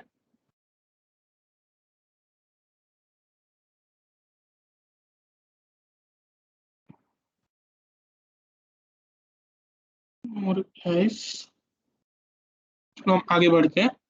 तो हमारा नेक्स्ट टॉपिक है स्टैटिक कीवर्ड। स्टैटिक कीवर्ड जो है वो बेसिकली मेमोरी मैनेजमेंट के लिए यूज होता है। स्टैटिक कीवर्ड जो होता है, स्टैटिक जो होता है, जितने भी लाइक स्टैटिक वेरिएबल्स हो सकते हैं, मेथड्स हो सकते हैं, ब्लॉक्स हो सकते हैं, नेस्टेड क्लासेस हो सकती हैं। तो जो स्टैटिक कीवर्ड है, लाइक स्टैटिक जो भी होते हैं वेरिएबल्स, मेथड, ब्लॉक, ये हमेशा क्लास को बिलोंग करते हैं, कभी भी ऑब्जेक्ट को बिलोंग नहीं करते हैं। लाइक ये क्लास के साथ ही लोड होते हैं, एंड जब क्लास डिक्लेयर होती है तभी ही डिक्लेयर होते हैं, एंड एक ही बार, जैसे क्लास एक ही बार डिक्लेयर होती है, ऑब्जेक्ट्स बार बार डिक्लेयर होते हैं, तो ये भी एक ही बार डिक्लेयर होते हैं। स्टैटिक वेरिएबल, मेथड, ब्लॉक्स, इनको हम प्रोग्राम्स के थ्रू देखते हैं कि क्या क्या है। तो सबसे पहले स्टैटिक वेरिएबल, ये प्रोग्राम मैंने पहले से लिख रखे हैं, तो मैं प्रोग्राम एक्सप्लेन कर रहा हूँ, एंड ये प्रोग्राम में सबको ड्राइव पे प्रोवाइड करवा दूंगा, तो कोई प्रॉब्लम नहीं है। लाइक फोटो लेनी हो किसी को, लाइक लास्ट टाइम बोला था कि प्रोग्राम की फोटो या चैट में पेस्ट कर दें, तो मैं सबको ड्राइव में प्रोवाइड कर दूंगा सारे प्रोग्राम्स। तो सबसे पहले हम ये प्रोग्राम समझते हैं क्या है। तो मैंने इस प्रोग्राम में सबसे पहले क्लास डिक्लेयर किया है, क्लास का नाम काउंटर है। क्लास के अंदर मैंने एक वेरिएबल डिक्लेयर किया है इंट काउंट, जिसको वैल्यू इनिशियलाइज कर रखी है 0। उसके बाद एक कंस्ट्रक्टर बनाया है counter without parameter, like default constructor है, नो आर्गुमेंट कंस्ट्रक्टर। उसका काम क्या है, वो काउंट की जो वैल्यू है उसको पोस्टफिक्स ऑपरेटर जो हमने पढ़ा था पहले, इसमें क्या होता है प्लस प्लस से +1 हो जाएगी जो भी वैल्यू, लाइक अभी 0 है तो प्लस प्लस होगा तो 1 हो जाएगी, 1 होगी तो 2 हो जाएगी, ऐसे चलता रहेगा। तो ऑपरेटर यूज किया तो लाइक काउंट प्लस प्लस जो भी वैल्यू काउंट की उसको इंक्रीमेंट बाय 1 करे एंड देन उसको प्रिंट कर दे। यह कंस्ट्रक्टर का काम है। फिर हमारा जो मेन मेथड है, मेन मेथड में हमने 3 ऑब्जेक्ट्स क्रिएट कर रखे हैं, C1, C2, C3। ये तीनों ऑब्जेक्ट्स कॉल होंगे, कॉल करेंगे क्लास को, एंड देन कंस्ट्रक्टर एग्जीक्यूट होगा एंड ये स्टेटमेंट प्रिंट होगी। तो हम पहले आउटपुट देखते हैं क्या आ रहा है हमारा। तो हमारा आउटपुट आया 1 1 1 1। तो हम देखते हैं 1 1 1 क्यों आया। लाइक जैसे हमने सबसे पहले हमारा ऑब्जेक्ट क्रिएट हुआ C1, उसके थ्रू कंस्ट्रक्टर कॉल हुआ। जब कंस्ट्रक्टर कॉल हुआ इंट काउंट, काउंट की वैल्यू थी 0, तो हमारी वैल्यू है 0 0 ही रही, इसमें गई जो हमारा ये है कंस्ट्रक्टर, उसमें वैल्यू गई इंक्रीमेंट बाय 1 हुई, तो वैल्यू हो गई 1 एंड देन उसको प्रिंट करवा दिया। एंड ये सेट ऑफ इंस्ट्रक्शंस खत्म हो गए तो कंपाइलर वापस मेन मेथड पे आ गया। अब मेन मेथड पे जब कंपाइलर वापस आ गया तो उसने फिर से एक ऑब्जेक्ट क्रिएट किया C2। अब C2 जब क्रिएट हुआ, C2 भी फिर सबसे पहले स्टेटमेंट रीड किया इंट काउंट, फिर से काउंट की वैल्यू उसने 0 रीड करी। तो जो पहले वाले ऑब्जेक्ट ने ओवरराइड 0 से 1 की थी वो C2 को नहीं पता है, क्योंकि जैसे कि पहले भी बताया था कि डिफरेंट ऑब्जेक्ट्स की बिल्कुल डिफरेंट मेमोरी होती है, उसको नहीं पता होता उसको कि डिफरेंट ऑब्जेक्ट ने, सेम क्लास की डिफरेंट ऑब्जेक्ट ने जो वेरिएबल है उसमें क्या ओवरराइडिंग की। तो फिर से वैल्यू 0 हो गई एंड फिर से इंक्रीमेंट हुई 1 हो गई फिर से, एंड ऐसे ही फिर C3 में भी सेम एग्जीक्यूशन, इसलिए 1 1 1 आउटपुट आया। लेकिन जो हमारे स्टैटिक होते हैं, स्टैटिक वेरिएबल्स, वो क्लास को बिलोंग करते हैं। लाइक अगर हम यहाँ पे एक स्टैटिक कीवर्ड यूज करते हैं तो ये क्लास को बिलोंग करते हैं हमारे स्टैटिक की वेरिएबल होते हैं eight the time of declaration of class. तो इसमें क्या होगा, लाइक इसको पहले हम रन करके देखते हैं फिर एग्जीक्यूशन देखेंगे। इसमें जो हमारा आउटपुट आया ये चेंज हो गया 1 2 एंड 3। तो ये क्या हुआ, जब सबसे पहले हमारी क्लास बनी एंड क्लास लोड हुई तभी हमारे स्टैटिक वेरिएबल एक ही बार मेमोरी में गया एंड एक बार लोड हुआ। हमने जब पहला ऑब्जेक्ट बनाया C1, उससे कॉल हुआ तो उसकी वैल्यू 0 थी, वो इंक्रीमेंट हुई कंस्ट्रक्टर में आके तो 1 हो गई। उसके बाद लाइक नेक्स्ट ऑब्जेक्ट गया तो क्लास तो दोबारा से नहीं बनी, यानी कोई नई क्लास तो है नहीं, तो स्टैटिक वेरिएबल तो एक बार क्लास के साथ ही लोड होता है, तो उसकी वैल्यू जो ओवरराइड हुई वो सभी ऑब्जेक्ट्स को पता होगी, क्योंकि ये क्लास का वेरिएबल है, ऑब्जेक्ट्स का नहीं है। स्टैटिक जो भी होता है वो हमेशा क्लास के ही रहते हैं। तो C2 के लिए वैल्यू काउंट की 1 थी जो पहले से ओवरराइड हो रखी थी, तो फिर से प्लस प्लस हुई तो वो 2 हो गई, तो हमारा 2 आउटपुट आ गया।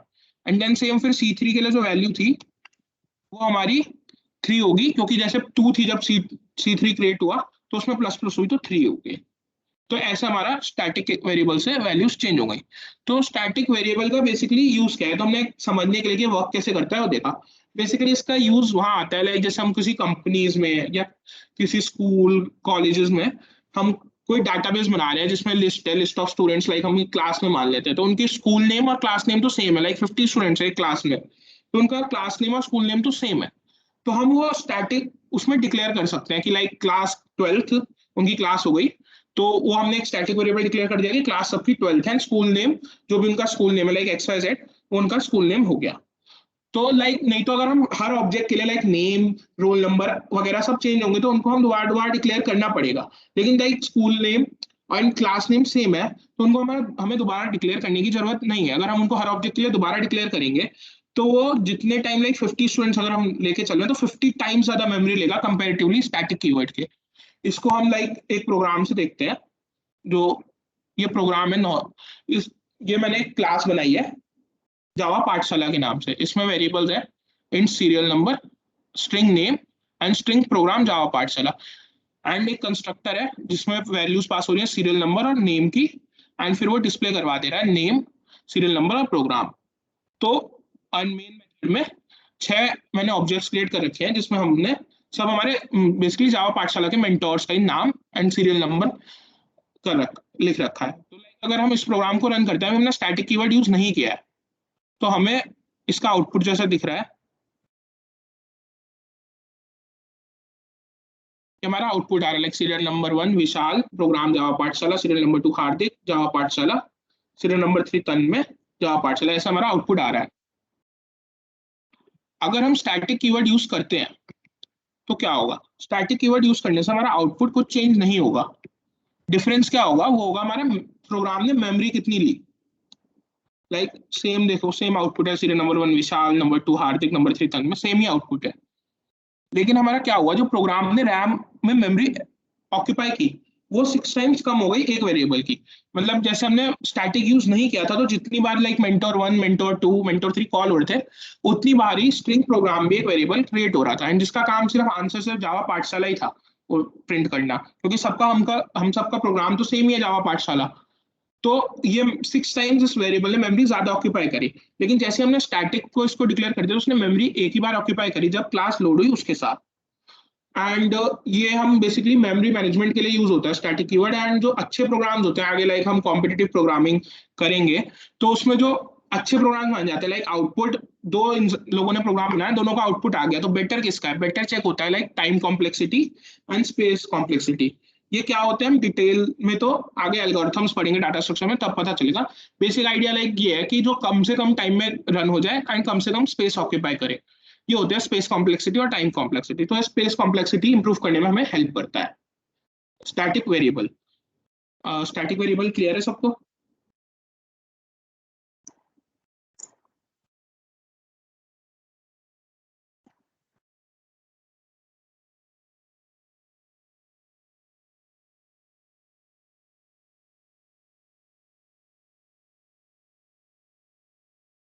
ओके,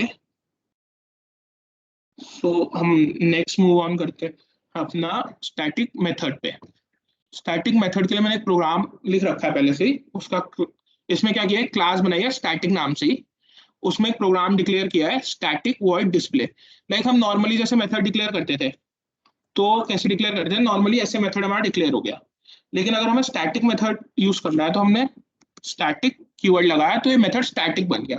स्टैटिक मेथड्स का जो काम होता है वो नॉर्मली ये होता है कि जैसे हमारा कोई स्टैटिक वेरिएबल है, उसको हमें कभी चेंज करना है बाय चांस, जैसे कोई हमारा गेस्ट मेंटर आया किसी लेक्चर में, उसका प्रोग्राम कुछ और है, तो हम उसका प्रोग्राम चेंज करेंगे। तो उसके लिए हम ये नहीं कि हम लाइक एक मेंटर आया तो हम 7 वेरिएबल्स डिक्लेयर करें फिर से एंड 7 टाइम्स वो करें। लाइक 6 का प्रोग्राम से मतलब हमने स्टैटिक में करा है, एक टाइम जब चेंज करना है तब ये स्टैटिक मेथड को इंप्लीमेंट कर दिया, तो एक टाइम वो वेरिएबल चेंज हो जाएगा, उसके बाद वापस हमारा नॉर्मली वही वेरिएबल चलता रहेगा। तो स्टैटिक मेथड का जो काम होता है वो होता है नॉर्मली स्टैटिक वेरिएबल्स जो है उनको चेंज करना, कि उनकी वैल्यूज अगर हमें कभी चेंज करनी है। और स्टैटिक मेथड को जो एक्सेस करते हैं उसके लिए भी हमें ऑब्जेक्ट्स की जरूरत नहीं होती है, उनको हम लाइक ऐसे एक्सेस कर सकते हैं, लाइक स्टैटिक जो हमारा क्लास का नेम है, जैसे मैंने ये वाला कर रखा है, और method name display and class name static है, तो हम class name dot operator display, यहाँ पे स्टैटिक डॉट डिस्प्ले, इससे हमारा ये मेथड एक्सेस हो जाएगा। जबकि मैंने यहाँ पे स्टैटिक क्लास का कोई ऑब्जेक्ट डिक्लेयर नहीं किया है, तो हम देखते हैं एक्सेस हो रहा है। तो ये हमारा आउटपुट आ गया स्टैटिक मेथड क्रिएटेड, जो हमने एक सेट ऑफ स्टेटमेंट लिखी थी इसमें। तो स्टैटिक मेथड को हम ऐसे एक्सेस कर सकते हैं। स्टैटिक मेथड का काम जो है वो बेसिकली यही है कि हमें स्टैटिक वेरिएबल्स को अगर वैल्यूज चेंज करनी है तो हम क्लास में स्टैटिक मेथड डिक्लेयर करते हैं। एंड स्टैटिक मेथड में कुछ रिस्ट्रिक्शंस है, लाइक हम स्टैटिक मेथड में दिस कीवर्ड जो हम अभी पढ़ेंगे, नेक्स्ट टॉपिक है, एंड सुपर कीवर्ड जो नेक्स्ट लेक्चर्स में आप पढ़ेंगे, उनका यूज क्या होता है वो हम स्टैटिक मेथड्स के अंदर यूज नहीं कर सकते हैं। And static method static variables को एक्सेस करने के काम आते हैं, उनकी वैल्यूज चेंज करने के। नेक्स्ट है हमारा स्टैटिक ब्लॉक। तो अब स्टैटिक ब्लॉक क्या होता है? स्टैटिक ब्लॉक एक नॉर्मली ब्लॉक होता है जो हम बेसिकली मेन क्लास में डिक्लेयर करते हैं। नॉर्मली हम जो नॉर्मल क्लास है उसमें भी डिक्लेयर कर सकते हैं इसको, हम मेन क्लास में डिक्लेयर करते हैं।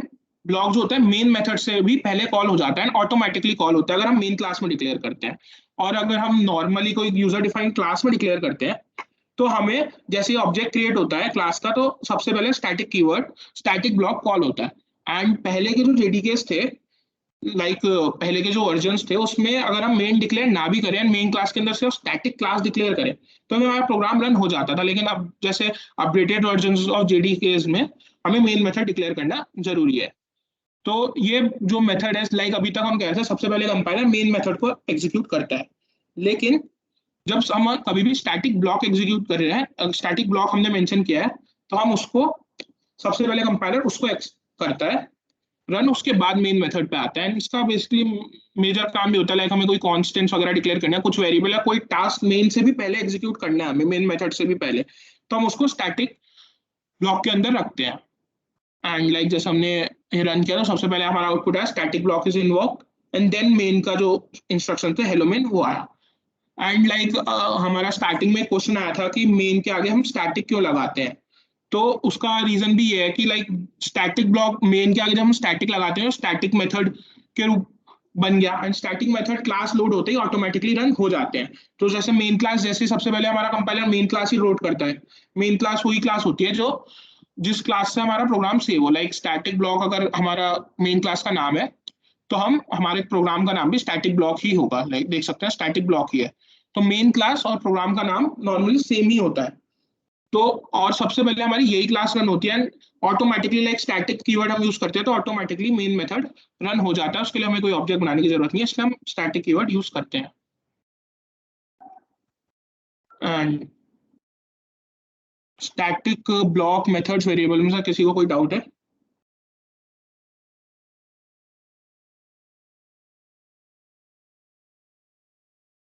स्टैटिक मतलब कांस्टेंट नहीं होता है। स्टैटिक वेरिएबल्स चेंज हो सकते हैं, नॉर्मल मेथड्स हो, अगर हम कोई स्टैटिक वेरिएबल डिक्लेयर कर रहे हैं तो नॉर्मल मेथड से चेंज नहीं हो सकता, लेकिन स्टैटिक मेथड उसके लिए यूज होता है चेंज करने के लिए। तो वो कॉन्स्टेंट्स नहीं है, उनको हम चेंज कर सकते हैं। Any other doubt?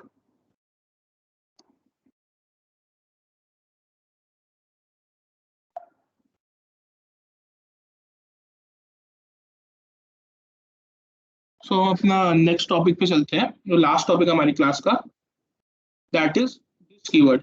This keyword क्या होता है? रेफरेंस के लिए कीवर्ड यूज होता है दिस कीवर्ड। इसको मतलब हम क्लास के ऑब्जेक्ट्स को रेफर करने के लिए यूज करते हैं। दिस कीवर्ड के जो बेसिकली यूज होते हैं वो है, this can be use to refer current class instance variable, this can be used to invoke current class method, and this can be used to invoke current class constructor।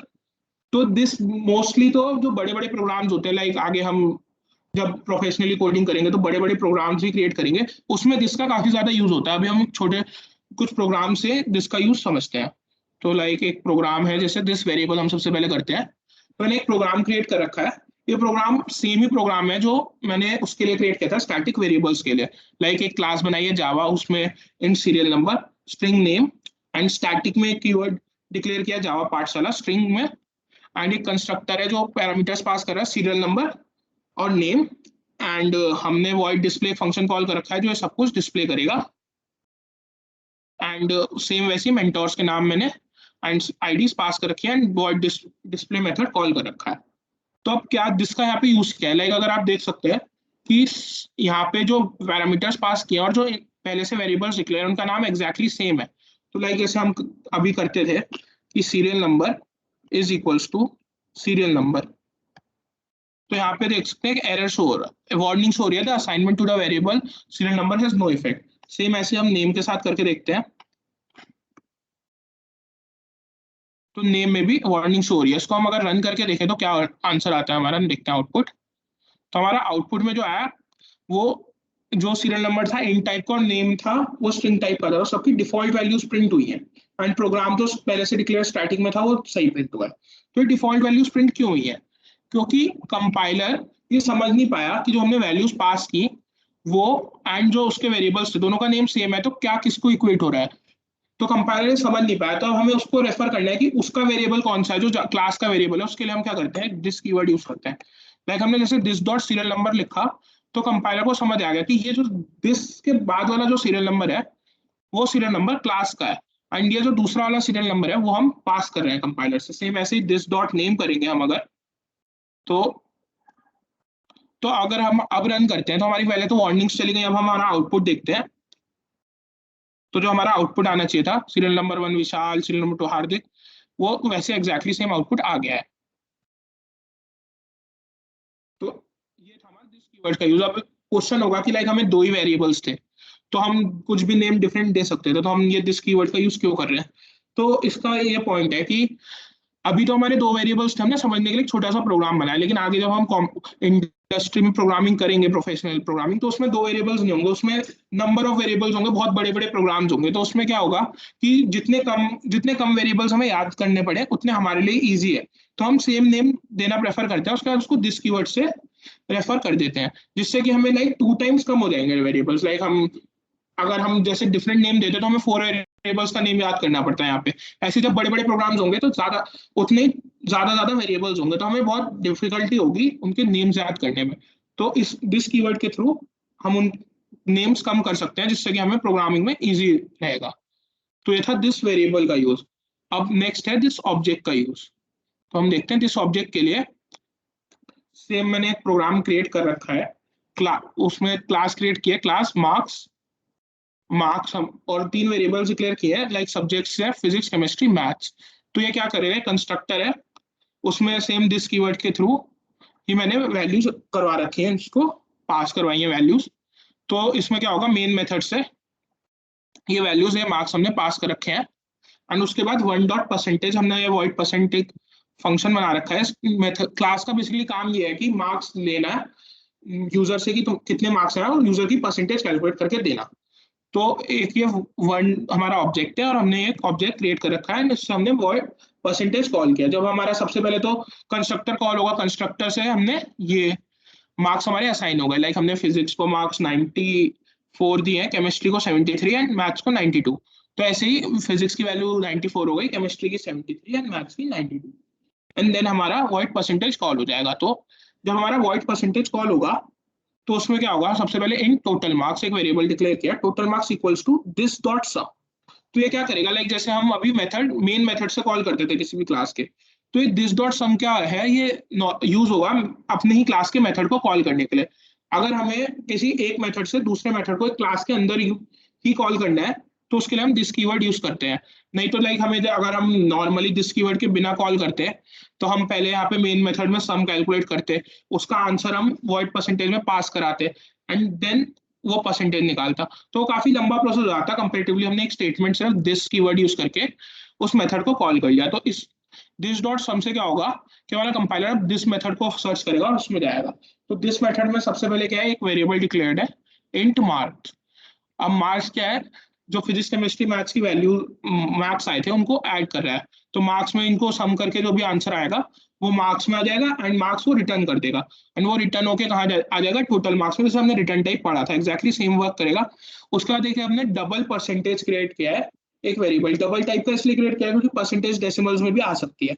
And then हमने percentage calculate की है, total marks divided by 3 है normally percentage calculate करने का वे है, ये सबको पता होगा। एंड देन हमने परसेंटेज डिस्प्ले करवा दी। तो अगर हम इस प्रोग्राम को रन करके देखते हैं तो हमारा आउटपुट आ रहा है 86%। लाइक वो जो भी लाइक कैलकुलेट करके जो आया होगा 86%, अगर इन मार्क्स के अकॉर्डिंग मार्क्स आ रहे हैं। ओके, तो ये प्रोग्राम सबको समझ आया? कोई डाउट?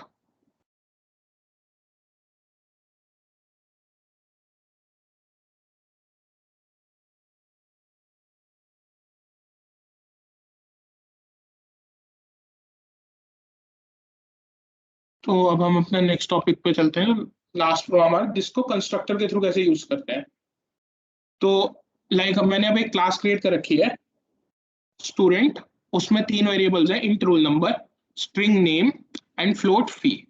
एक कंस्ट्रक्टर क्रिएट किया है, वो कंस्ट्रक्टर पहले फीस छोड़ के सारे वेरिएबल्स को वैल्यू असाइन कर रहा है।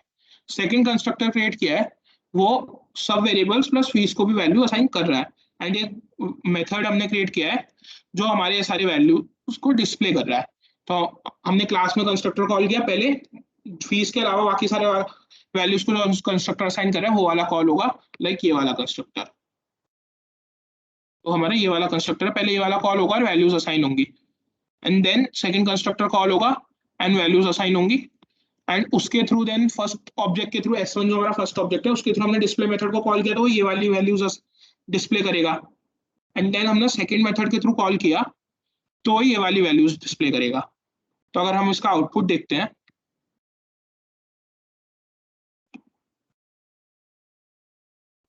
तो हमारा आउटपुट आया 111 अंकित जावा 0.0। 0.0 क्यों आया? क्योंकि लाइक हमारा डिस्प्ले में तो फी डिस्प्ले हो रहा है लेकिन फर्स्ट ऑब्जेक्ट में हमने फीस की कोई वैल्यू पास की नहीं है। तो उसने अपनी फ्लोट वैल्यू डिफॉल्ट वैल्यू ले ली फ्लोट की जो है 0.0। एंड नेक्स्ट में हमने सब कुछ पास किया है तो 6000 हमारी फीस भी प्रिंट हो गई, बाकी नेम एंड जावा जो हमारा कोर्स था। तो अब क्या है, हम दिस कीवर्ड का इसमें यूज क्या है, लाइक हमने सेमी वेरिएबल्स को वैल्यूज असाइन करवाई जो हमने इसमें करा था। वही सारे वेरिएबल सेम है, रोल नंबर नेम कोर्स, यहाँ पे भी रोल नंबर नेम कोर्स है। तो हम इसको ऐसे ना लिख के हम इसको ऐसे भी लिख सकते हैं, लाइक ये हटा के हम लिखे यहाँ पे दिस, पहले हम लिखे like roll number comma name comma फी।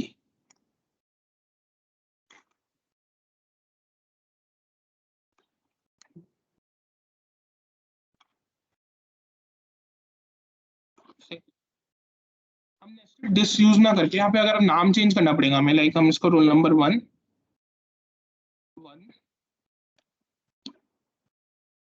वन कर देते हैं एंड यहाँ पे भी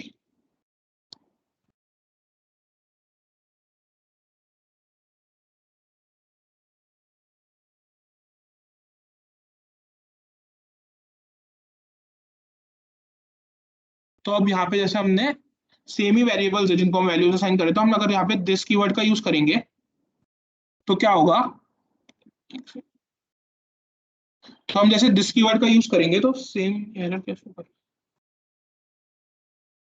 string constructor string float is undefined, one is undefined here।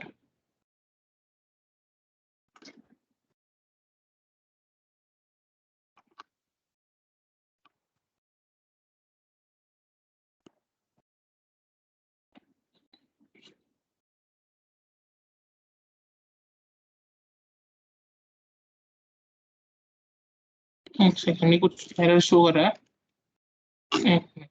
Normally पहले हम इसका यूज बताते हैं फिर एरर देखते हैं क्या शो कर रहा है। तो नॉर्मली जो है कि हम दिस कंस्ट्रक्टर जैसे हमने सेम वेरिएबल्स ही पास किए थे तो हम क्या करेंगे कि नॉर्मली हम वैल्यूज दिस कीवर्ड के थ्रू भी नॉर्मली डिफाइन कर सकते हैं। तो अब ये एरर देखते हैं क्योंकि हमारा आउटपुट सेम आना चाहिए।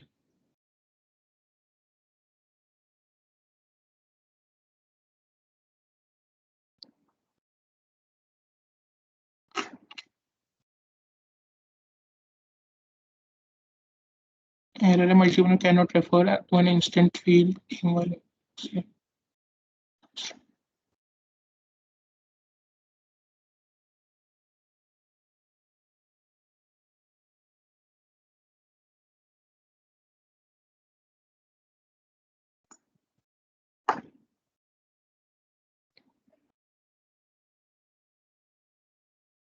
ओके, तो यहाँ पे हमने गलती से फी लिख दिया जबकि यहाँ पे आना चाहिए कोर्स।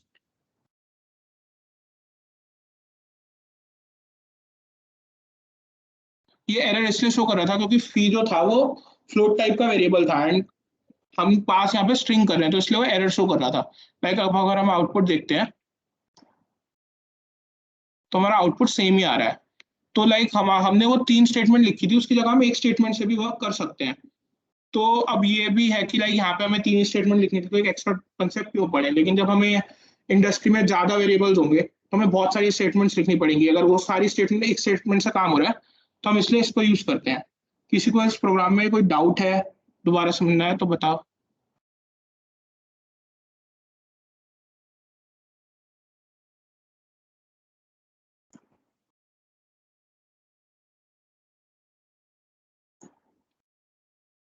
कोई डाउट नहीं है तो explain this again. Okay, program मैं दोबारा से एक्सप्लेन करता हूँ। लाइक पहले हमारा क्या था कि हमने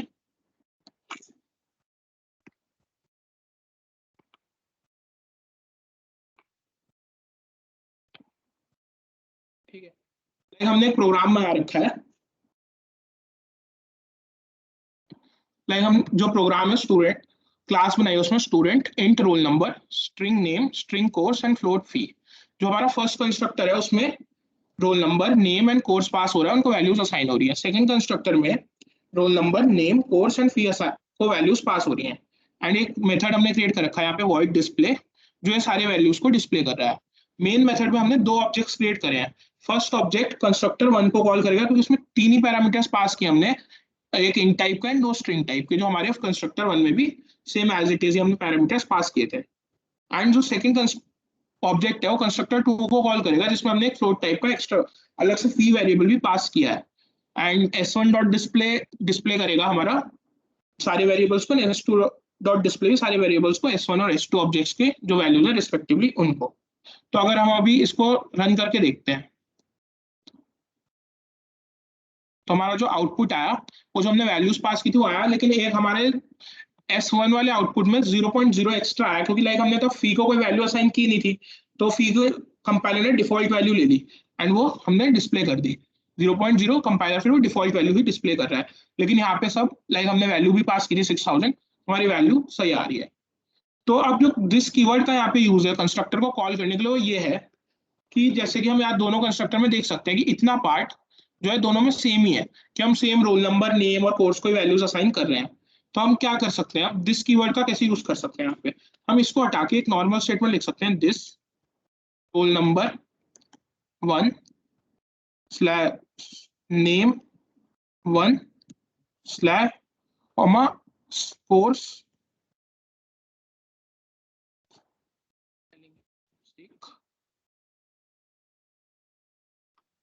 तो हमारा दिस कीवर्ड के थ्रू अब क्या होगा, जब ये वाला कंस्ट्रक्टर कॉल होगा तो फिर फर्स्ट स्टेटमेंट एग्जीक्यूट होगी, this roll number one name one course one. तो ये जो सेट ऑफ इंस्ट्रक्शंस परफॉर्म करने हैं इस वाले कंस्ट्रक्टर पे जाएगा, परफॉर्म करेगा एंड देन वापस आएगा एंड देन फी को वैल्यू एलोकेट करेगा एंड देन डिस्प्ले हो जाएगा। तो हमारे आउटपुट में कुछ चेंजेस नहीं आएंगे, लाइक हमारा आउटपुट सेम है जो पहले आया था। लेकिन अब क्या हुआ, हमने दिस कीवर्ड के थ्रू क्या किया, जो हमने 3 लाइन में टास्क किया था हमने 1 लाइन में कर दिया। तो अभी तो हमारे सिर्फ 2 लाइन से हुई तो हमें ज्यादा यूजफुल नहीं लग रहा होगा, लेकिन लाइक हम जब आगे बहुत सारे वेरिएबल्स होंगे डिक्लेयर करने के लिए, तो यहाँ पे लाइक जैसे 10 वेरिएबल्स हैं तो हम 10 वेरिएबल्स डिक्लेयर करेंगे तो नेक्स्ट कंस्ट्रक्टर में भी हमें 10 लाइन लिखनी पड़ेंगी। वो टास्क भी हम एक ही लाइन से कर सकते हैं। तो ये मतलब कोड को हमारा कम लंबा बनाता है और कम हमें कोड लिखना पड़ता है, तो हमारे लिए ईजी होता है कि जल्दी हमारा काम हो जाता है सेम वर्क। तो इसलिए दिस कीवर्ड यूज होता है। तो बेसिकली मैं स्टार्टिंग में बोलता दिस कीवर्ड ज्यादा बड़े प्रोग्राम से ज्यादा यूजफुल रहता है। तो ये इस कोड का काम है, समझ आया?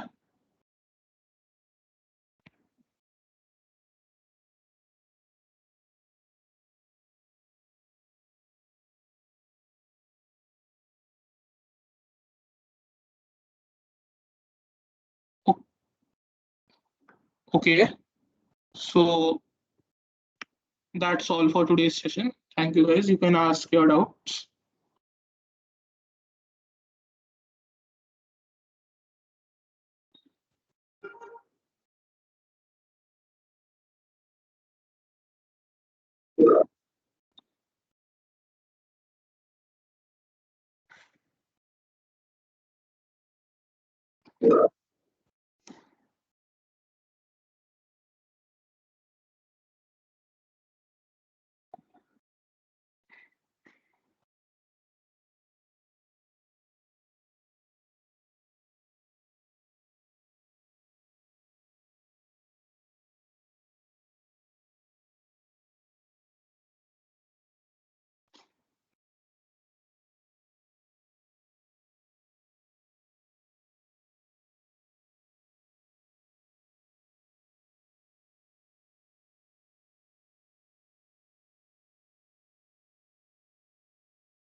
Okay, thank you guys, you can leave and सब फीडबैक फॉर्म फिल कर देना।